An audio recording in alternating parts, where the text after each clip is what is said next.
When Instagram sold to Facebook at that time, it was still called Facebook in 2012. The company, and it sold to Facebook at $1 billion.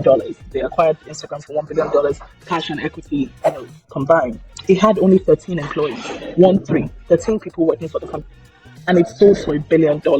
Right? Stretch your runway for as long as you can. Keep your operations lean, automate a lot of things so that you're not hiring people to do those things that a lot of apps can help you do. You don't need fancy offices. Nobody needs that anymore. Keep the team lean. Maybe pause on paying yourself $10,000 a month. Maybe don't do that. Maybe just don't do that. Maybe you want to wait till the business can then pay you double that versus using investor money to make big spends on yourself right now. Not everybody needs investor money to build a successful business. Not everybody needs to raise money to build a business that is extremely successful. At least not at the beginning. My name is Esther Adebayo, and on my tech journey with Esther, I sit down with tech folks to talk about how they've been able to handle rejections, overcome obstacles in their careers, and really cut through the hype. From coding mistakes to battling rejections, to balancing work life, and even doing phenomenal things, my guests will share everything raw and real on my tech journey with Esther. New episodes drop every week, so you don't want to miss out. Hi, Fair. Welcome to the podcast today. Thank you for having me, Esther. Thanks a ton. Lovely to be here. You're welcome. I've been looking forward to our conversation. So, it's really nice to have you on the show and just have you share all your, experience and your journey with us. No, thanks for having me. I'm looking forward to all the things you clearly have prepared to ask me. But feel free to take it away. Yeah, of course. So I'm just going to introduce Ife now. Ifeoluwa Ogunbufunmi is the founder and chief strategist of Strategy with Ifeoluwa, a startup advisory firm based in. She is dedicated to empowering founders and aspiring entrepreneurs to realize their business ideas and achieve product market fit.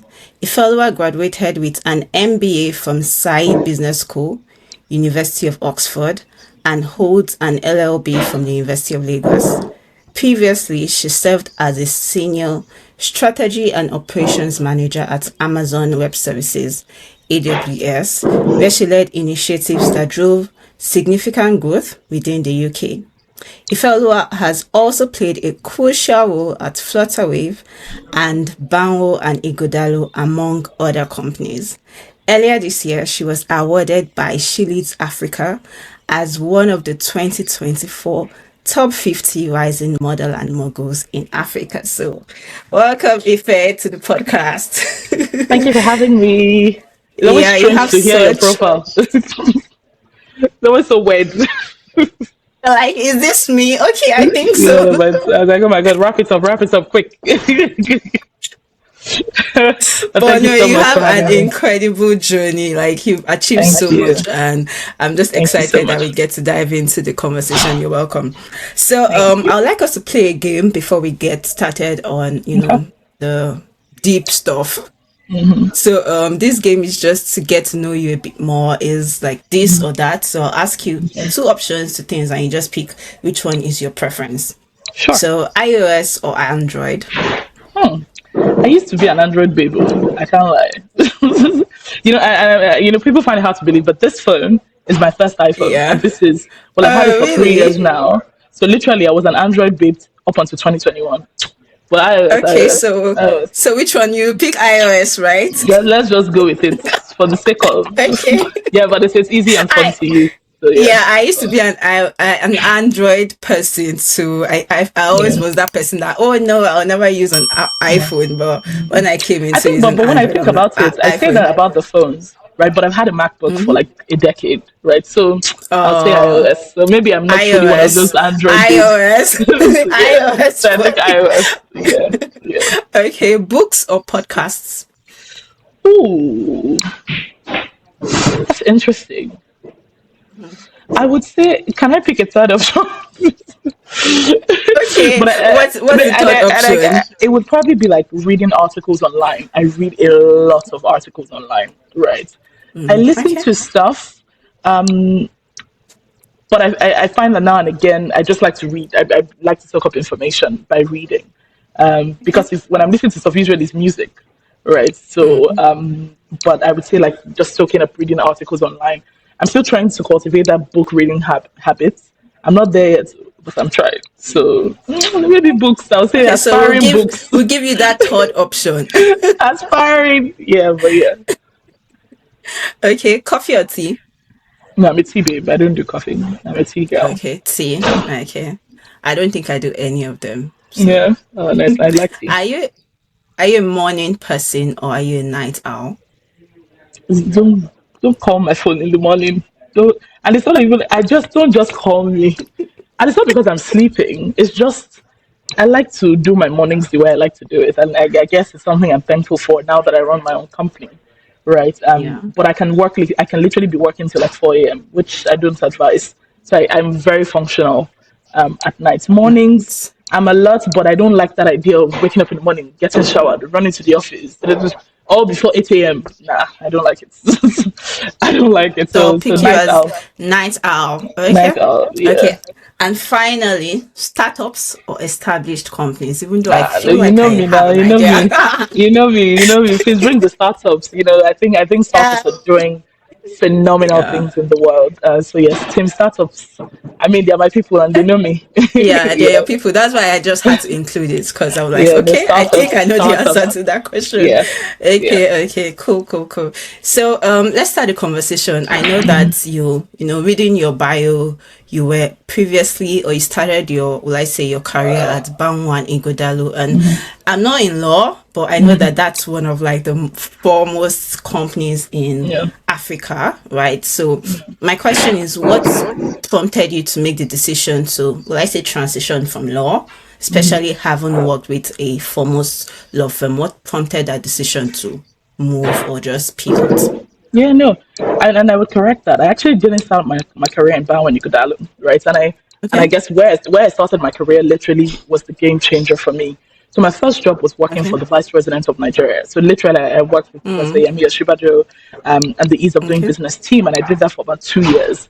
And I would say working for someone as intelligent as profound as that, and working with my mentor, my boss, Dr. Jumoke Oduwole, who was my professor while I was in uni, and brought me on board to work with her, was like the game changer because I was working on policy, regulatory work, business climate reforms, all of those kind of things that were not necessarily law, but looking at the business climate as a whole and doing this for Nigeria, right? I mean, I started that job at the age of 21 or 22 or something crazy, straight out of law school. I'm working for the highest level Interesting. of government, right? As such a young person, I was representing Nigeria across the country. I think I also I went to South Africa, I went to the US, I came to England, went to Mozambique, all representing Nigeria, talking about the work that I and my team were doing. And it was just a game changer for me. So when the first term of the administration ended in 2019, I felt okay. I'd worked in government for a bit, as a young person for about 2 years. I also recognized that as a young person working in Nigerian government, you probably want to go and build a bit more experience for yourself, right? Because I looked at the kind of people that worked in Nigerian government that I respected and I loved the way they did work. They had done things. They had MBAs, they had MSCs, they had PhDs, but they had good work experience. They had worked with Yeah. international organizations. They were literally bosses in their own right. And I thought, okay, I've done this for 2 years. I'm very lucky that I got this opportunity to work for the vice president's office at such a young age, but it might be a good time to then explore other aspects of my career. And my background is law. I did study law in uni. It then became okay. Let's explore this law career, which is what I did. And then, like you said, I then thankfully got the opportunity to work for Bawa Nigodalo, which is one of the foremost law firms in Nigeria. And I joined the finance team. And I guess flowing into that, I remember joining the finance team, and like 3, 4 months later, this was around the time when Paystack got acquired by Stripe. And I was telling the team that, guys, we need a fintech team in this office. Like, I don't know what we think we're doing here, but if we really want to be competing, for big deals like this, it's not when companies get acquired that you now want to come on board. You have to be with them as Mm-hmm. they're growing. That startup mentality has always been in me. I also come from a family of entrepreneurs. And thankfully, I was able to pitch me and my small team, pitch to the partners in the firm on the need to have a standalone fintech and startup team. And I guess that's where the excitement and the work continue to build and grow, because I was working with founders across Africa, while I was at the firm, even though advising on a legal side. But I mean, that story I can continue. But so far, that's literally how, you know, um, I mean, the interest and the excitement started literally from my first job, working for the vice president of Nigeria. Okay, that's definitely like phenomenal. Just hearing that you worked for the vice president of Nigeria. So I'm curious to know, how exactly did you get that opportunity? You mentioned that it was right after leaving law school. So how did that all work out? Like, how did you get that opportunity? How many resumes have you sent out with zero response? Or maybe you're getting interviews but you just can't seem to land a job. I've been there and I know it's so frustrating, right? But the good news, I've created a toolkit to change all of that for you. Introducing the Get a Job Toolkit, your step-by-step guide to finally land your dream tech job. Inside, you get 3 resume and cover letter templates, a job tracking sheet, 100 plus interview power phrases, reach out messages to recruiters, and a LinkedIn optimization checklist. I created this toolkit because I know how hard applying to jobs can be. So whether you're just starting out your career or making a career switch to tech, this will save you so much time and stress. Click the link below to grab your toolkit and let's get you hired. Yeah, I mean, and this is a story I've told so many times, but I can't stop telling because it's literally how my career took off. So my mentor, Dr. Jumoke Oduwole, shout out to her. It was her birthday like 2 days ago. So happy birthday again, Dr. J. I'm sure she's tired of me. Like, it's okay, I've heard now. But it was, so I remember I had finished law school and I went to law school in Abuja, came back to Lagos and I went to see her.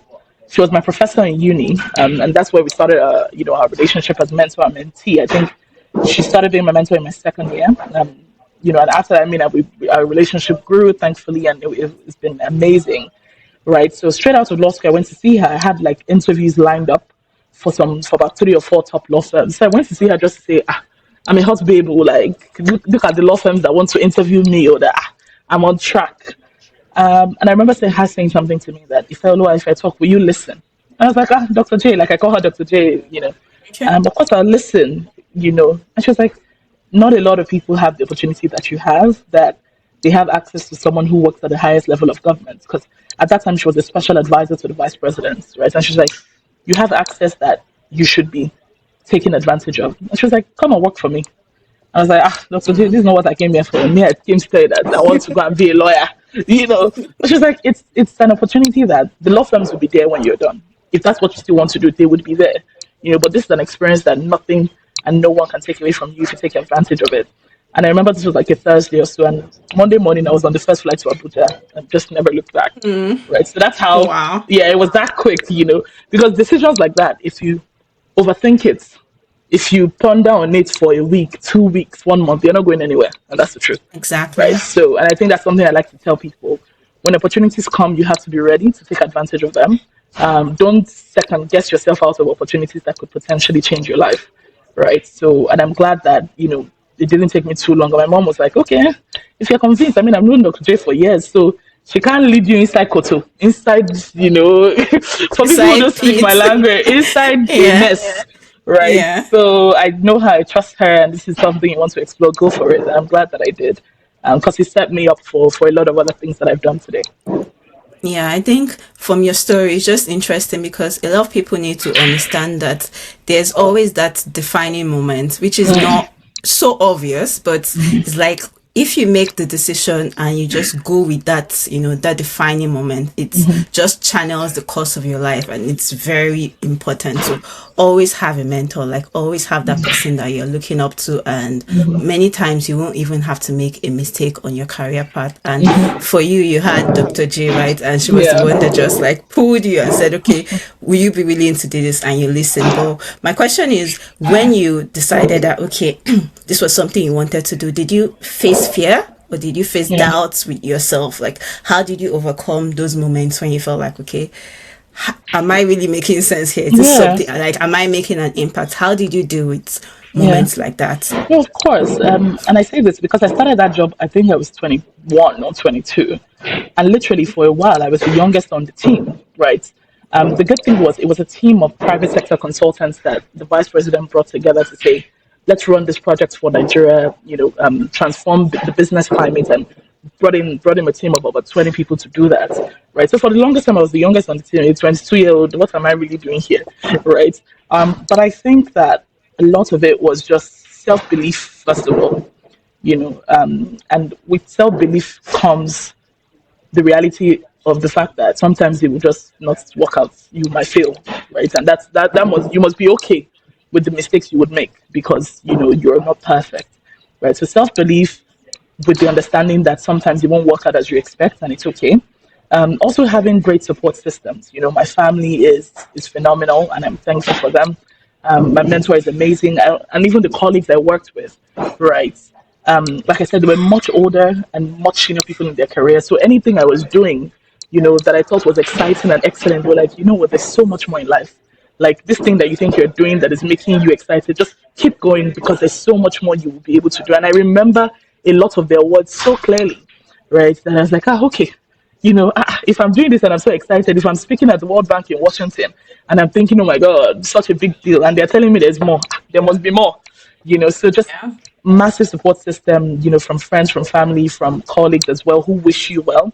And honestly, God is always my anchor, and that's the root of everything, because I just believe that God has put me on this earth to do phenomenal things with my life, and I'm not going to disappoint Him. That's it, right? I just can't disappoint my Father in heaven, who has given me skills, talents, opportunities. I want Him to look at me and say, "You've done a good job. I'm so proud of you. Well done." I want Him to always look at me and tell other people to look at this daughter that He has, Ifeoluwa, who is living out her purpose in life. And those are the things that matter to me, and that's how I get by every day. Every single day. Just So I take it one day at a awesome. time. Really. Yeah. Yeah, that's so good to hear. And I don't know if you remember, but I've known you for a while, and Of it's course. just interesting. Of We course. literally attended the same secondary High school, school, so yeah. it's Of course. interesting. Yeah, it's interesting to see how much you've achieved and progressed. But I'm interested to know, growing up and your background, you've talked about the impact of your family, how supportive your family is, but what would you say are some of the things that have really shaped you to the woman you are today, the principles that you abide by? What are the things that have really shaped you to be who you are today? Wow, I think honestly, as we were talking, the first thing that came to my mind is my mother, right? And everybody knows that if you know me, you know my mother. You just have to know my mother, right? My mom is the strongest woman I know. She's the best person I know, right? And I'm a lot like her in character, in principle, in personality. I'm very much like her, and I owe a lot of who I am to her, right? And I think for me, just watching my mom, do everything for her children, like make sure that we're who we are today. I pray I'm even half the woman that she is, and that's the truth, right? My mom gave everything, did everything, sacrificed everything, prioritized education, prioritized character, humility, faith, and fear in God. And it's just the things that I and my siblings, I have three siblings, right? We've just grown up with, and it's just now that we're full adults and living our own lives, we see how it, reflects on us, right? I definitely see how it reflects in me, having a mom like we do, right? So I'd say a big part of it is my mom, and I think honestly just growing up and knowing God for myself, right? So for a lot of people who are born into a Christian family, you're compulsorily going to Sunday school and with your family church on Sundays. It's not really an option, right? But I think as I got into uni, and I remember this vividly, from I think my second year, just building that really personal relationship with God, where I then start to build my own identity and understand who I am in Christ and what that means for me, has been an anchor for just how I build my life, even when things don't go as planned, even when crazy things happen. I'm just anchored in that knowledge of who I am in God and where I know I'm going. That it's not really about it's not always about the reality. It's never even about what I see today. It's where I know I'm headed, the next day and the future that, anchors me. So I would say my mom and the relationship that I have deliberately built, with God. Yeah. Yeah, I love that, like knowing God for yourself, because for me as well, on my journey, I don't think I can be where I am today without actually having a personal relationship with Yeah. God, like knowing God for myself. And, I was born into, like, my parents are both pastors, so I feel like the whole Christian thing, I've had it from Yeah. growing up. But for me, it wasn't just about your parents are pastors. It was more about knowing God for who He is, like Yeah. developing that personal relationship. And uni was also a defining moment for me in my Christian journey, because you're in uni and it's like you're on your own. You can literally do anything, Anything right? But and become anything. exactly. It's Yeah. like that ticket to be anything you want to be in life, and but that was that point where I really developed a strong relationship with God, built that foundation on my own Yeah. outside of my parents. So that has really helped me. So hearing you say this is something I can definitely relate with. And from your journey, you worked, as a strategist at Flutterwave. What would you say was one of the most rewarding things that you had on your journey? Everything that you did at Flutterwave. Can you remember any, will I say, memorable experience that you had? Yeah. I mean, I like the Flutterwave experience because this was me being Ifeoluwa, the crazy person that thinks she can do everything. Really, I'm not even going to lie. So I remember Okay. I had gotten my admission to Oxford, my MBA admission to University of Oxford, and I finalized everything in March of 2021. So when that came through, I knew that okay, end of August, I'm heading to England, right? So it was a sure thing. Finalized how the funding was going to come through, all of that. I knew what was happening. And then I decided, okay, you know what? Since I knew that, I was very interested in pivoting to the tech space and the tech scene. I was then happy to wrap up my time at Barrow and Igodalo, which is a law firm, right? But my Yeah. plan was then to say, okay, within the next 4 months, what am I going to be doing, right? Like sit at home and just take a career break and rest till I head to England. But I was like, you know what? Since I knew that I wanted to make that pivot, let me try and pitch myself to tech founders in Nigeria. Let's see who answers me, right? Because I'm like, what's the worst that will happen? Nobody will not answer me. Yeah. And how can someone not responding to you be the worst thing ever, right? So I remember I Can't. literally You just I move called on. big deal, And I remember I cold emailed about 20 or 30 tech founders. I was just scrambling. If I always tell people, don't let me catch your email address online because I will email you and there's nothing you can do to me. Yeah. If I think that there's value that I can offer you.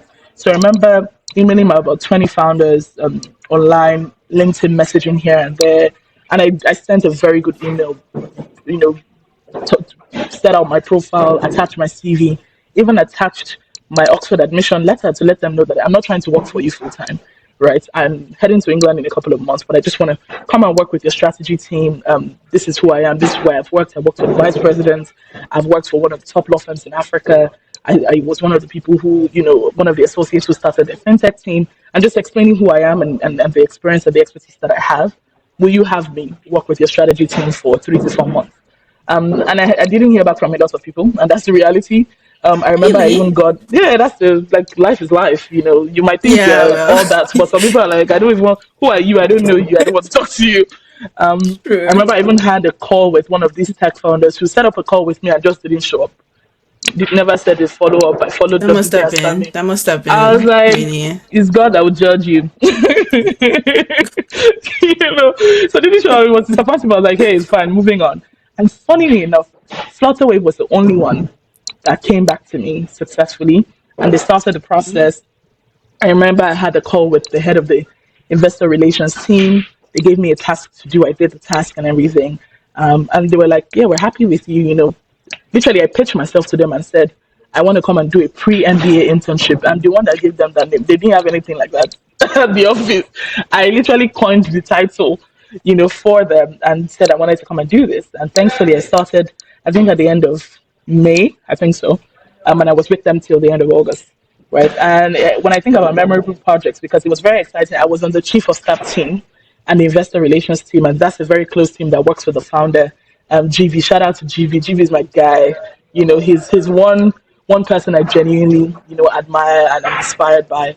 And he's always a WhatsApp away, and I love the kind of work relationship that we have. And so I think one of the exciting projects we did was there was a product that the company was looking to launch. And GP was like, oh, okay, I want you on top of this. We're launching it before you leave this office. And then I've not heard of this, so I'm leaving in 3 months. Please, I don't like this kind of pressure. But that is the joy and the beauty and the craziness of working in the startup industry that I love.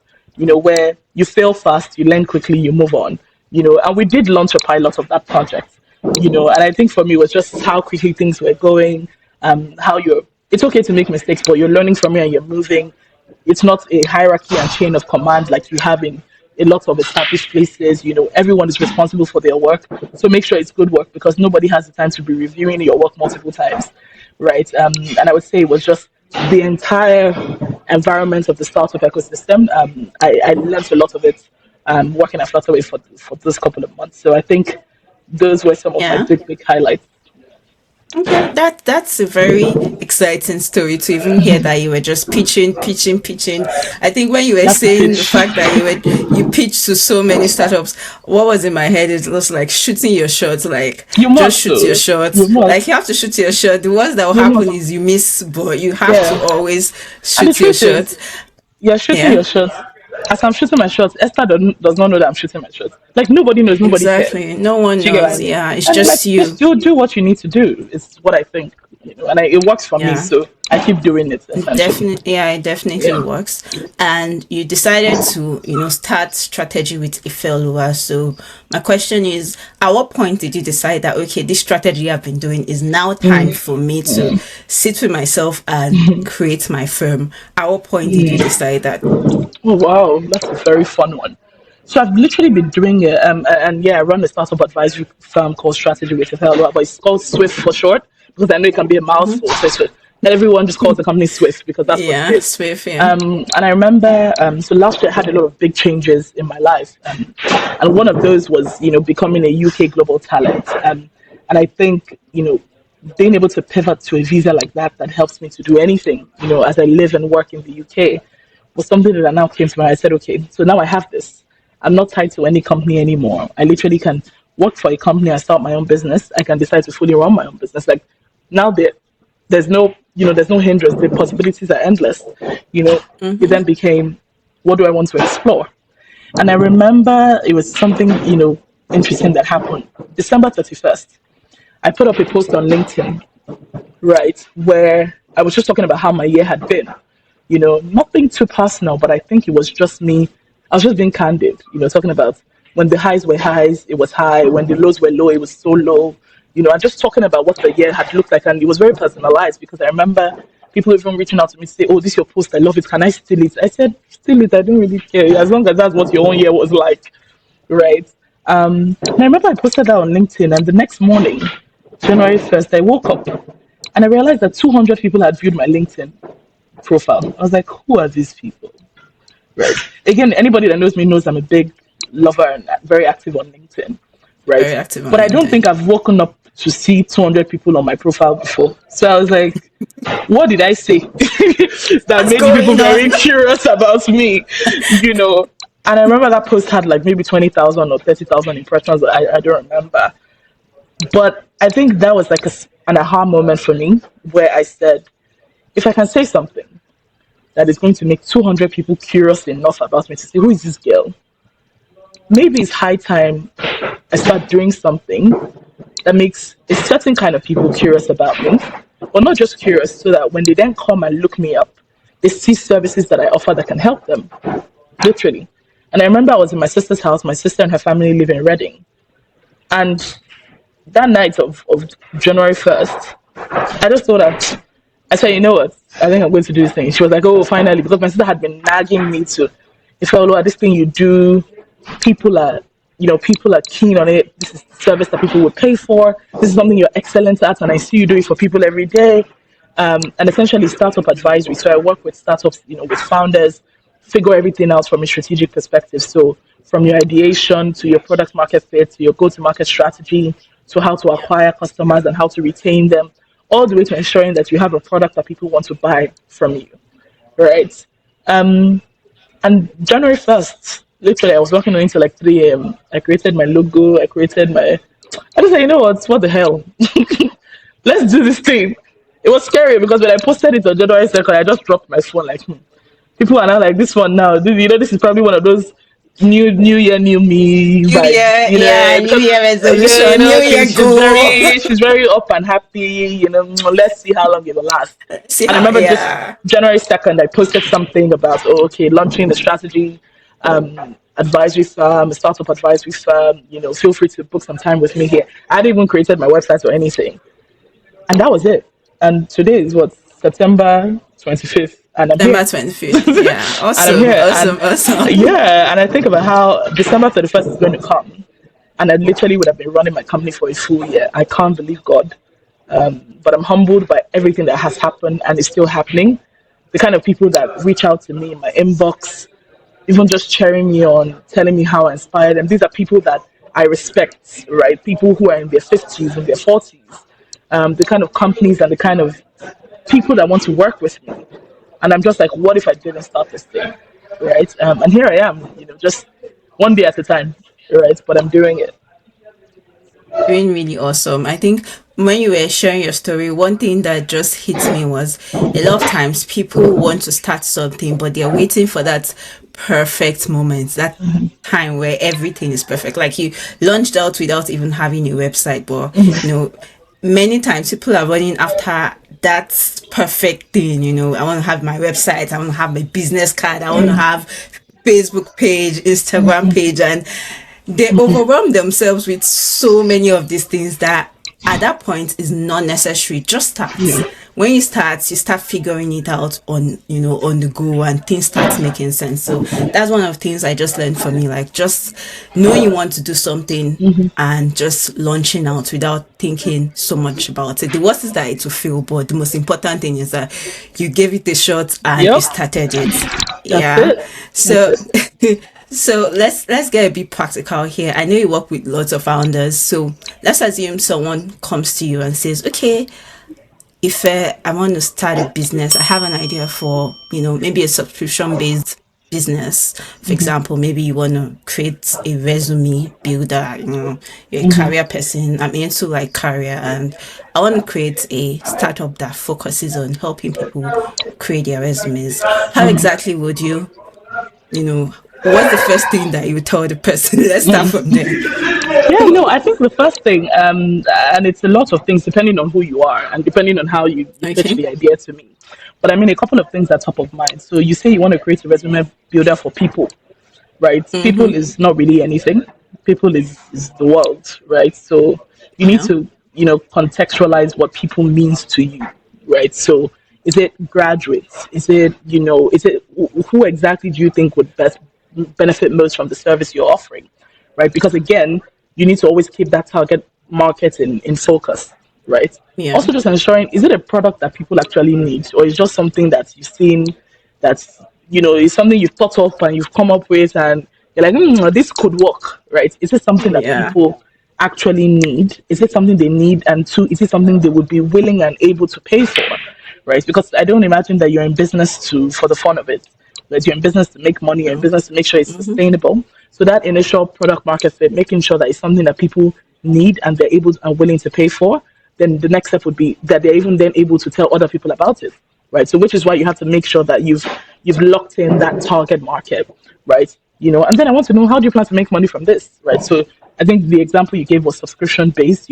Apart from that, are there other ways that we can think about? Because everybody now is running a subscription business, but I can tell you for free, I've cancelled a number of subscriptions this year because I'm like, yeah, it's okay. Yeah, I'm not giving same. anybody my money again. So when you then come up and say this is yet another subscription that people have to pay for, it best be something that we know that people need and are willing to pay for. So what's the business model like? How are you planning, to make money from it? And just make sure, and I guess this is the core of everything that I tell my clients. Make sure it's something you're truly and genuinely excited about, that you can even do for free, because that's what keeps you going. Because running a business is hard, it's tough. There will be some dark days, there will be some hard days, you know, and you would be tempted a lot to shut it down and say, I'm done with this. Why did I even leave the comfort of my job, or why am I even doing this, right? It has to be something that you're excited about so that you can keep going.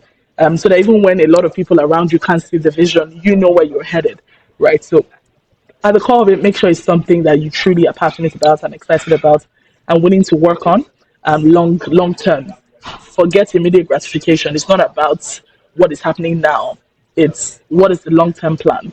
I guess those are some of the initial. It's usually a conversation because I'm asking questions, I'm Definitely. hearing back from you. I'm not just talking at you. I like to know what's on your mind. What are you thinking? How far have you gone with this? Some people may have done a bit of work on it. So just back and forth conversation, and then we decide what the next steps ideally look like. Yeah. Yeah, definitely. Even just hearing you say those things, like I already know, for anyone looking to start a business, creative startup, you need to be sure of your audience. Like who exactly, just saying I want to create a product for who, like zeroing in on the markets that you're targeting and even knowing what your business model should be. Is it subscription based? Is it a one time? How would you get customers? How would you make money? So those are some of the key things that I think every startup founder, every business owner, even if you're an entrepreneur, is not necessarily a tech business, it's still, applicable in that sense. And you mentioned businesses shutting down, and that was supposed to be like my next question. I, for one, I have seen lots of startups, they are funded, they have investor money, and for some reason, they just shut down, they're no longer doing it again. So my question is, what's the number one mistake that you've seen startup founders make constantly over and over again? Top of mind, I say you're just spending too much money. Like, and I did a post recently on LinkedIn about keeping your operations lean, right? And there's some examples I like to give. When Instagram sold to Facebook, at that time it was still called Facebook, in 2012, the company, and it sold to Facebook at $1 billion, right? They acquired Instagram for $1 billion, cash and equity, combined. It had only 13 employees, 13 people working for the company, and it sold for $1 billion, right? Hire slowly, hire right talent, soft talent. You don't need to just try and, I see a lot of it's waste, right? It's a lot of cash waste. Stretch your runway for as long as you can.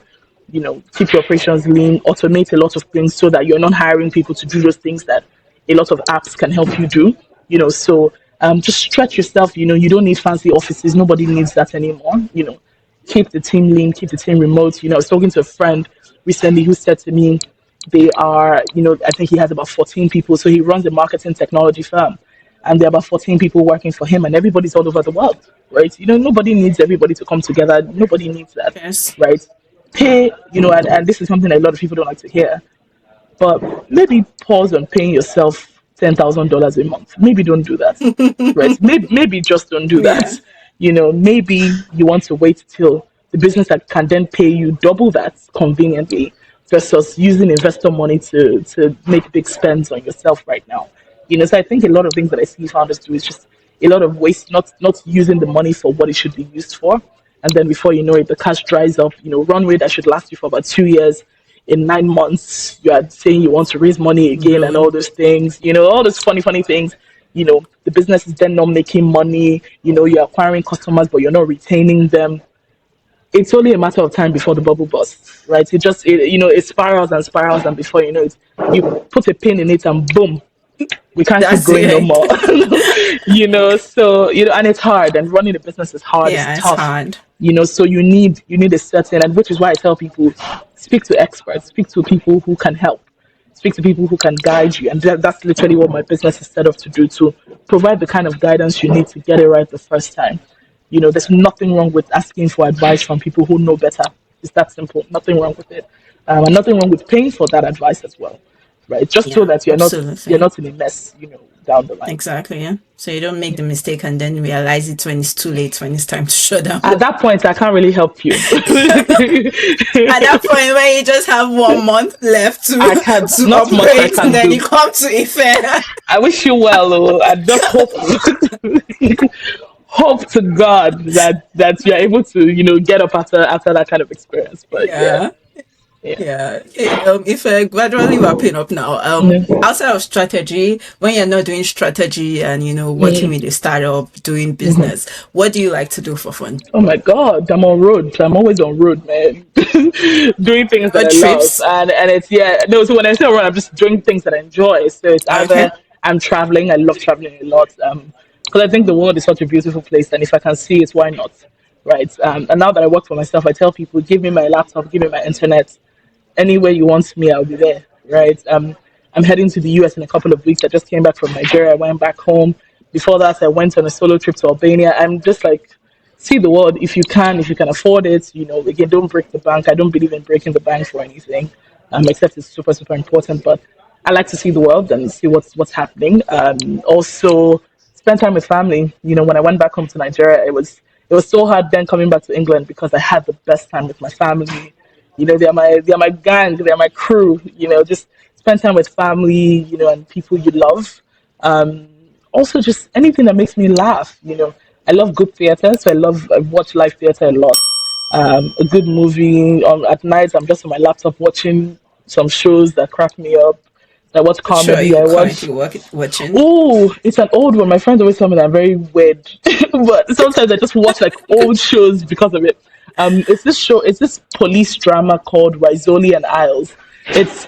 I love it. I love all Never heard of those. it. Find the killer. All this kind of thing. Oh, Somebody murdered someone. How we figuring it out. I yeah, like. I love it. The detective mind and catch me there. yeah. So I watch a lot of those kind of shows. But yeah, Interesting. just Okay. anything that gets me to relax and laugh. I'm there. Yeah, there. Cool, cool, cool. That's nice to know that, at least outside of strategy, you enjoy a good time, enjoy good travel and Absolutely.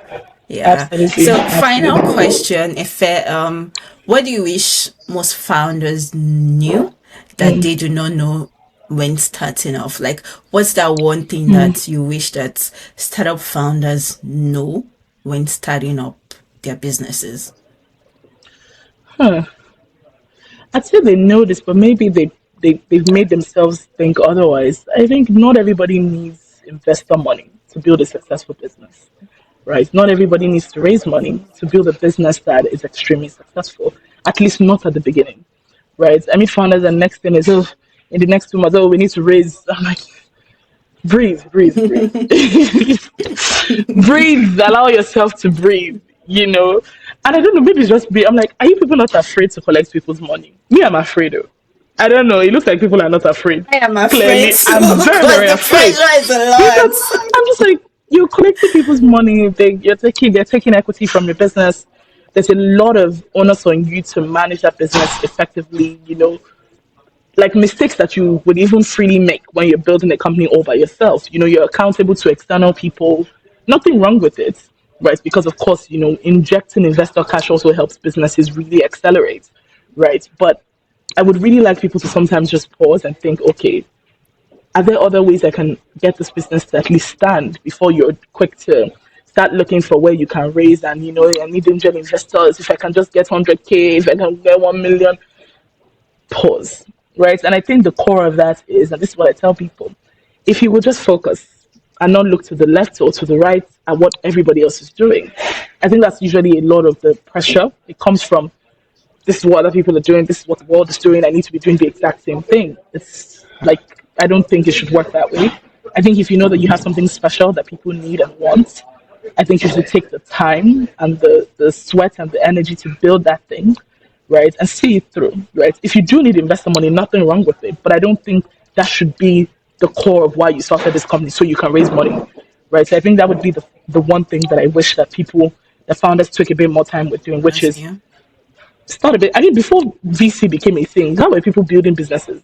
Like, ask yourself, before the whole VC space really took off, there were businesses in the world, right? And there were Yeah. so many ways, that those businesses were starting. Like, businesses were launching, sourcing customers, and the revenue from customers was what they were injecting into the business, and it was growing. So there's so many other ways, and let's not forget that. Let's build businesses that last and are sustainable and can stand. And yeah, I think that's what it would be for me. Yeah, that's so sound advice, like awesome, spot on. Thank you Thank so you. much, Ife, for doing this, sharing your insights and your experience on your journey. And I really look forward to everything SWIF will do and wishing you all the very best. Thank you so much. This was amazing. I can't believe we've spoken for like an Welcome. hour. This cho that Yeah, we've but done, I can't believe it's been like almost an hour. It's been amazing. But yeah, thank you so it's much. been a fun conversation. You're Thanks. welcome. Thank you for Thank you for doing this. having me. Yeah, And well done to you. I think you're doing amazing work. I love your thank consistency. I you. love how you're sharing stories with the world. And I know that this is going places, so don't stop doing it. But thanks for having me. I'm Thank glad you that so I'm one much. of the people on the books now that's been added to this. Yeah, But thanks for definitely. thanks for reaching out, and I had a fantastic time. Yeah, that's good to hear. Thank you so much, Ife, and thank you to everyone for tuning in. And I'll see you again in another episode. Bye. Bye, everyone.